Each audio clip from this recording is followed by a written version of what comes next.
네, 세계 증시 소식을 빠르게 새벽 배송해드리는 글로벌 증시 시간입니다. 연합인포맥스 이마람 뉴욕 특파원과 함께합니다. 안녕하십니까? 네, 안녕하세요. 네, 자 먼저 간밤 뉴욕 증시 흐름부터 전해주시죠. 네, 간밤 뉴욕 증시 3대 지수는 일제히 상승 마감하는 데 성공을 했습니다. 주말 동안 트럼프 전 대통령 피격 사태가 벌어지면서 시장이 오늘 좀 어떤 흐름을 펼칠지에 대해서 상당한 불안감이 있었는데요. 그럼에도 불구하고 오늘 3대 지수는 일제히 상승세를 펼친 모습입니다. 특히 다우지수와 S&P 500 지수가 사상 최고가를 또 경신을 하는 모습을 보였는데요. 다우지수는 종가 기준으로도 사상 가장 높은 수준에서 마감을 하는 모습을 보였습니다. 사실 이제 주말 동안 이 트럼프 전 대통령 피격 사태가 발발한 직후에는 이번 주 뉴욕 주식시장이라든지 금융시장에서는 안전자산을 선호하는 그런 보수적인 투자 심리가 강해질 것이다라는 관측이 좀 많았습니다. 하지만 오히려 이제 증시는 좀 강세를 보인 것으로 보이고요. 주식시장이 위험 자산임에도 불구하고 이렇게 강세를 보일 수 있었던 이유는 오히려 주말간 있었던 트럼프 전 대통령에 대한 피격 사태가 불확실성 제거 요인으로 작용을 했다라는 평가가 나오고 있습니다. 이번 트럼프 전 대통령 피격 사태로 인해서 트럼프 재선 가능성이 좀 높아진 상태인데요. 그렇기 때문에 대선을 앞두고 오히려 증시에는 불확실성의 해소라는 쪽으로 좀 해석이 나오고 있습니다. 주식시장이 가장 싫어하는 것이 호재도 악재도 아닌 불확실성이다 이런 말이 있는데요. 오늘 장 흐름 이런 시장 격언을 그대로 따른 하루다라고 볼 수 있을 것 같고요.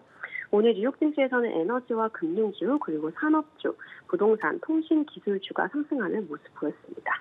네, 그럼 오늘 뉴욕 증시에서 특징적인 흐름을 보인 종목 어떤 종목이 있는지 짚어주시죠. 네, 주말간 트럼프 전 대통령의 피격 사태 이후 트럼프가 보유하고 있는 SNS죠. 트루스 소셜을 보유하는 모기업인 트럼프 미디어 앤 테크놀로지 그룹 주가가 폭등하는 흐름을 보였습니다.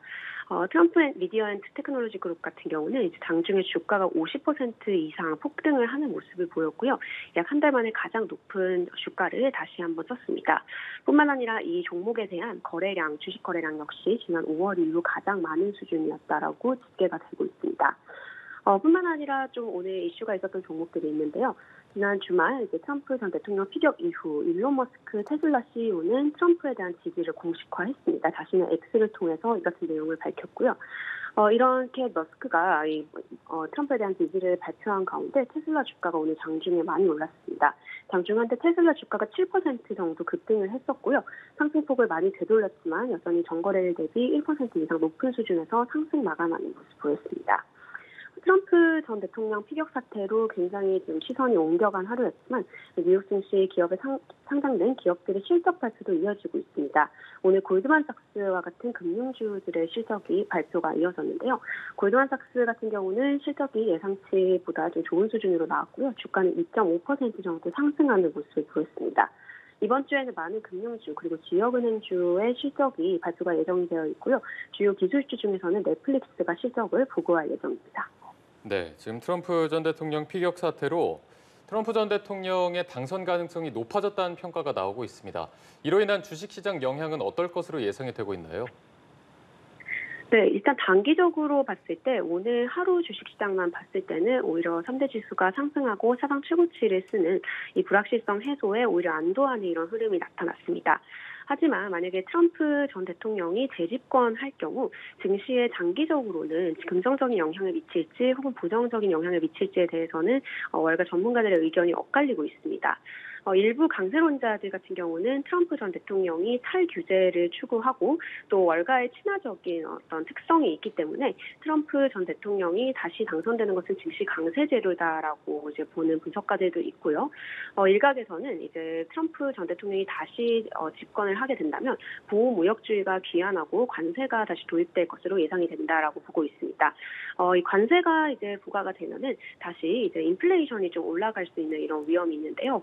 제품 재화의 가격이 높아지면서 겨우 잡아놨던 인플레가 다시 튀어오를 수 있습니다. 이것은 결국 금리 인하를 좀 어렵게 하는 요인이기 때문에 이런 점을 고려하면 오히려 이 트럼프 재집권은 주식시장의 약세대로다라는 분석도 동시에 나오고 있는 상태입니다.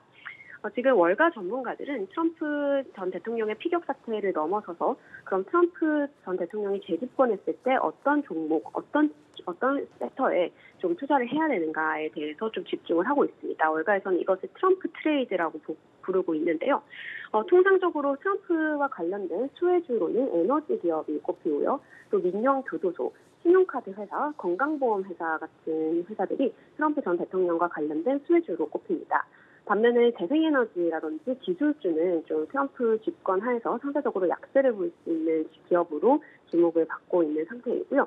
골드만삭스 같은 경우는 만약에 트럼프 트레이드를 하기 위해서는 소형주에 투자하는 것이 좋을 것이다라는 분석도 전했습니다. 네, 이 트럼프 피격 사태가 주식시장뿐만 아니라 더 나아가서 미국 연준의 금리 전망에도 영향을 미칠 수 있다. 이런 관측도 나오고 있습니다. 관련한 소식도 전해주시죠. 네, 지금 트럼프 전 대통령 피격 사태로 인해서 이제 만약에 트럼프 전 대통령이 다시 집권을 하게 된다면 미국 연방준비제도의 금리 인하 스케줄에 상당히 좀 차질이 가해질 수 있다라는 분석이 많이 나오고 있습니다. 이제 앞서 말씀드린 대로 이제 트럼프가 다시 재집권하게 되면 트럼프의 관세 정책이라든지 이민 정책 같은 것이 인플레를 다시 촉발할 수 있는 요인이 좀 상당히 많기 때문인데요.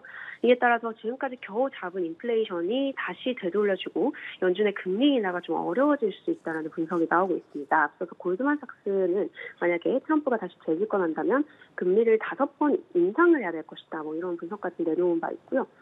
이런 와중에 오늘 연준 의장, 제롬 파월 연준 의장이 공개석상에 또다시 나섰습니다.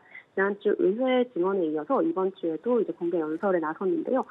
칼라일 창립자와 함께 워싱턴 DC에서 대담에 나섰습니다. 우선 파월 의장 같은 경우는 이제 트럼프 전 대통령의 피격 사태에 대해서 유감을 표하고 또 트럼프 전 대통령이 더 심각한 상태가 되지 않아서 감사하다라는 이런 표현을 전했고요. 뿐만 아니라 이제 만약에 트럼프 전 대통령이 당선이 된다면 파월 의장의 입지가 조금 어려워질 수 있다라는 시장의 우려를 인식이라도 한 듯 자신은 자신의 임기 2026년까지 되어 있는 임기를 끝까지 해낼 것이다라고 얘기를 했습니다. 이 금리에 대해서는 인플레이션이 2%까지 될 때까지 금리 인하를 기다리면 너무 늦는다라는 이런 얘기를 했고요. 이러면서 이제 기준금리 인하 시점이 가시권에 들어왔다라는 점을 시사를 해줬습니다. 하지만 구체적으로 금리를 언제 인하할 것인가에 대한 언급은 좀 피하는 모습을 보였는데요. 이 같은 와중에 지금 시장 일각에서는 연준이 이르면 이번 달에 금리를 인하할 가능성이 있다는 분석이 나오고 있습니다. 골드만삭스에서 이런 분석을 제기를 했는데요.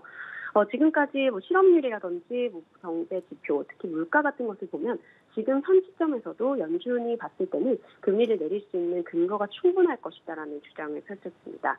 그리고 이 트럼프 전 대통령의 피격 사태로 인한 여러 가지 변수로 인해서 연준 입장에서는 대선을 2달밖에 남기지 않은 9월보다는 7월에 선제적으로 금리를 인하하는 것이 조금 더 좀 편안한 선택일 수도 있다라는 이런 의견을 전했습니다.